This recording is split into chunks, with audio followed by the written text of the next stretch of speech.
বিগত দিন এই স্বৈরাচারী সরকার, স্বৈরাচারী ফ্যাসিস্ট সরকার আমাদের উপর এত অত্যাচার করেছে, বা এক কথা আমাদের এই বইগুলোকে তারা জঙ্গি বই হিসেবে উপাধি দিত।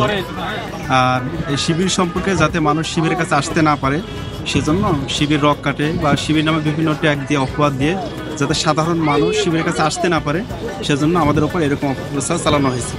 তাই আজকে আমরা প্রকাশনা স্টল সবার সামনে নিয়ে আসছি, সবাই জানুক ছাত্র শিবির কেমন, বা তাদের প্রকাশনাগুলো কেমন, তাদের বইগুলো কেমন, সবাই ছাত্র শিবিরকে জানুক।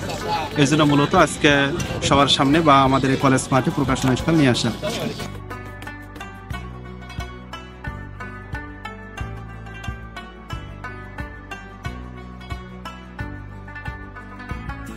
বাইশ তারিখে শুরু হয়েছে, অর্থাৎ গতকাল শুরু হয়েছে, আজকে 23 তারিখ আর আগামীকাল 24 তারিখ, অর্থাৎ 3 দিন ব্যাপী 22, 23, 24 তারিখ আমাদের এই প্রকাশনা স্টল চলবে।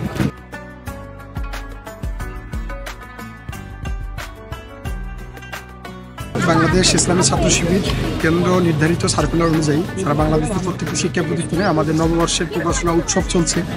সেই ধারাবাহিকতায় কুড়িগ্রাম সরকারি কলেজ মাঠে আমরা প্রকাশনা উৎসব করতেছি।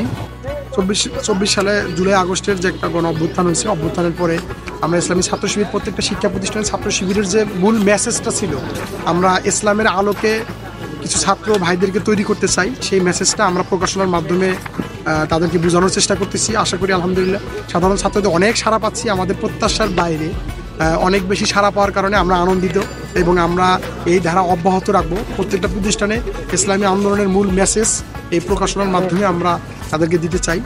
এবং আপনারা জানেন যে সাংস্কৃতিক একটা আগ্রাসন আমাদের শিক্ষা প্রতিষ্ঠানের ছাত্রদের উপরে ফেলা হয়েছে, এবং আমাদের শরীফ থেকে শরীফা শেখানো হচ্ছে।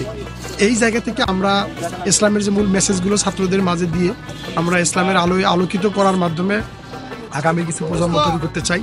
আমি মাহমুদুল হোসেন রিফাত, বাংলাদেশ ইসলামী ছাত্র শিবির কুড়িগ্রাম সরকারি কলেজ শাখার সভাপতি হিসেবে দায়িত্ব পালন করতেছি। বিগত 15-16 বছর আমরা একটা সীমাবদ্ধতার মধ্যে ছিলাম, এখানে আমরা আমাদের সংগঠন ওইভাবে মানুষের সামনে প্রকাশ করার মতো সুযোগ ছিল না আর কি আমাদের।